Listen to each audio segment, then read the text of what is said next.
సాహెబ్ రెండో వివాహం ఎందుకు చేసుకున్నారు? సవితా కబీర్ ఎవరు?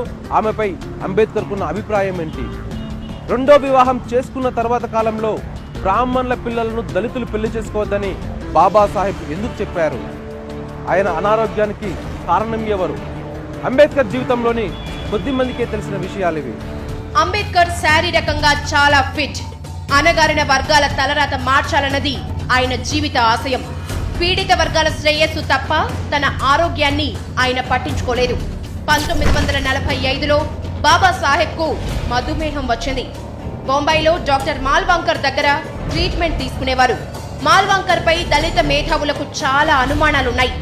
అంబేద్కర్ ప్రాణాలు పోవడానికి ఆయనే కారకుడని వారు ఆరోపిస్తున్నారు. అంబేద్కర్ మొదటి భార్య రమాబాయి చనిపోయిన తర్వాత బాబాసాహెబ్ భోజనం సరిగా చేసేవారు కాదు. దీంతో డయాబెటిస్ ప్రమాదకరంగా మారుతుందని మాల్వాంకర్ ఆయనకు చెప్పాడు. ఎవరో ఒకరు టైంకు భోజనం, మందులు ఇవ్వాలని అన్నాడు. రెండో వివాహం చేసుకుంటే ఏ సమస్య ఉండదంటూ అంబేద్కర్ ఆలోచనల్ని మార్చారు. అంటరాని సమాజాన్ని పైకి తేవడమే లక్ష్యంగా పెట్టుకున్న బాబాసాహెబ్ జీవించి ఉంటేనే ఆయన ఆశయాలు ముందుకు సాగుతాయంటూ డాక్టర్ ఆయన్ను బలవంతంగా ఒప్పించారు. అంబేద్కర్ రెండో వివాహానికి డాక్టర్ సవితా కబీర్ను కుదిర్చింది కూడా మాల్వాంకరే. అంబేద్కర్ సన్నిహితులు సోహన్ లాల్ శాస్త్రి, శంకరానంద్ శాస్త్రి ఈ వివాహ ప్రతిపాదనను వ్యతిరేకించారు. అయినా మాల్వాంకర్ ఒత్తిడితో అంబేద్కర్ జీవితంలోకి సవితా కబీర్ అడుగుపెట్టారు. సవితా కబీర్తో వివాహం తర్వాత అంబేద్కర్ మానసికంగా చాలా డిస్టర్బ్ అయ్యారని ఆయన సన్నిహితులు చెప్పారు. న్యాయశాఖ మంత్రిగా అంబేద్కర్ ఉన్నప్పుడు ఓసారి ఆమెతో కలిసి కాశ్మీర్ టూర్కు వెళ్లారు. తిరిగి వచ్చే సమయంలో పంజాబ్ హైకోర్టు జడ్జి భార్యతో సవిత గొడవ పడ్డారు. అది కూడా చాలా చిన్న విషయానికి. దీనిపై అంబేద్కర్ చాలా బాధపడ్డారు. మామూలుగానే ఆమెకు కోపం ఎక్కువ. అంబేద్కర్ స్నేహితులు ఇంటికొస్తే చిరాకు పడేదని చెప్తారు. బ్రాహ్మణ మహిళను ఎందుకు పెళ్లి చేసుకున్నావు? ఓ సభలో మాట్లాడి వెళ్లుతున్నప్పుడు ఓ యువకుడు అంబేద్కర్ను అడిగిన ప్రశ్న ఇది. నేను చేసింది తప్పో గొప్పో తెలీదు, కానీ దళిత యువకులు నన్ను అనుకరించొద్దు అని సమాధానం ఇచ్చారు బాబాసాహెబ్. ఈ సమాధానం ఆయన మరణం తర్వాత చాలా అనుమానాలకు ఆధారమైంది.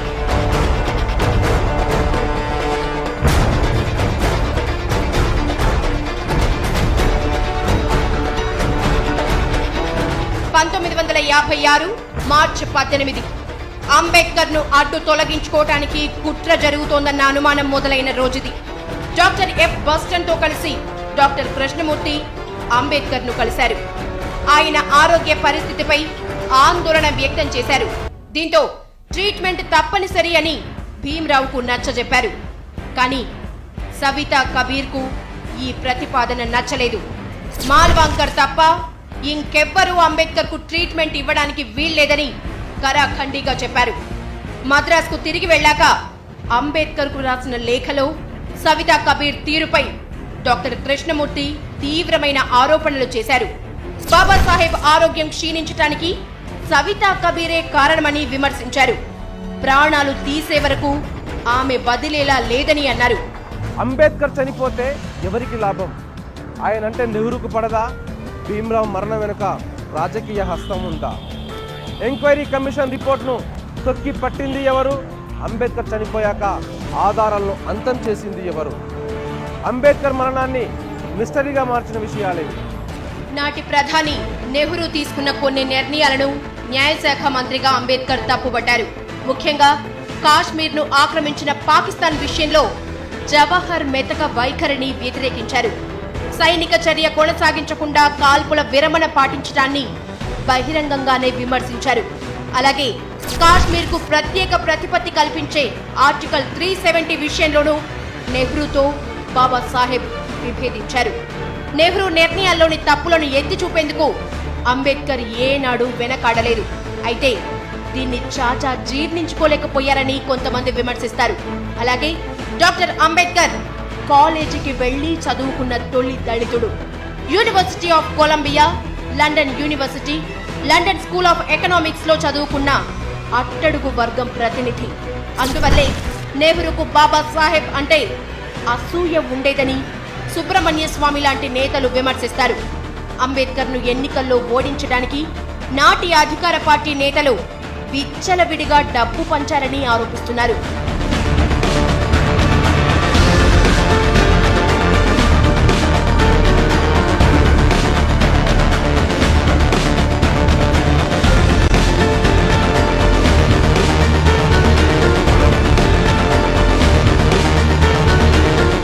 దళితులకు సమాన హక్కులు కల్పించాలని అంబేద్కర్ పోరాడారు. కొంతవరకు విజయం సాధించారు. భారత రాజ్యాంగ రూపకల్పనలో కీలక పాత్ర పోషించి భావి సమాజానికి బాటలు వేశారు. తన ఆలోచనలతో స్వతంత్ర భారతంలో సామాజిక మార్పుకు పునాదులు వేశారు. ఎస్సీ, ఎస్టీ, బీసీ, మైనారిటీ వర్గాలకు ప్రత్యేక హక్కులు కల్పించారు. ఈ పరిణామాలను ఆధిపత్య శక్తులు తట్టుకోలేకపోయాయని, అలాగే కొనసాగితే రాజకీయంగా, సామాజికంగా, ఆర్థికంగా తమ పెత్తనం దెబ్బతింటుందని భయపడ్డాయని అంబేద్కరిస్టులు విమర్శిస్తారు. దీనికి తోడు నేపాల్ రాజ్యాంగాన్ని రాయాలని ఆ దేశ రాజు నుంచి అంబేద్కర్కు ఆహ్వానం అందింది. దీన్ని నేపాలీ బ్రాహ్మణులు జీర్ణించుకోలేకపోయారు. భారత్లో అగ్రవర్ణాల పెత్తనానికి అంబేద్కర్ ఎలా తెరదించారో నేపాల్లో కూడా అలాగే జరుగుతుందని వారు భయపడ్డారు.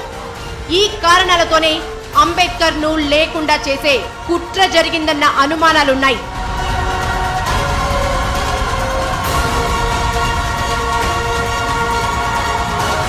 ఇంకో ముఖ్యమైన విషయం ఏంటంటే, దళితులకు సరైన న్యాయం జరగాలంటే బుద్ధిజమే పరిష్కారమని అంబేద్కర్ భావించారు.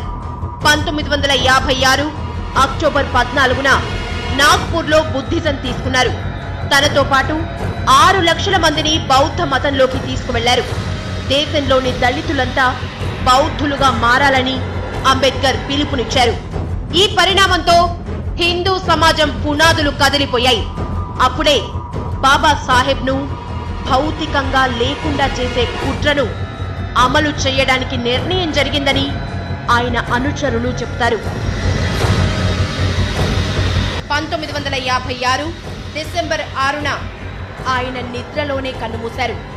ఇంకో కీలకమైన విషయం ఏంటంటే, బాబాసాహెబ్ పార్థివ దేహాన్ని తాకడానికి కూడా సవితా కబీర్ ఎవరిని అనుమతించలేదు.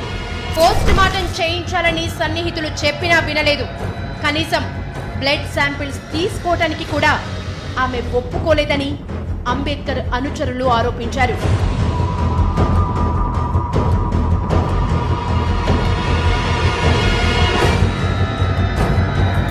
అంబేద్కర్ మరణం విషయంలో ఆయన సన్నిహితులకు తీరని అనుమానాలున్నాయి.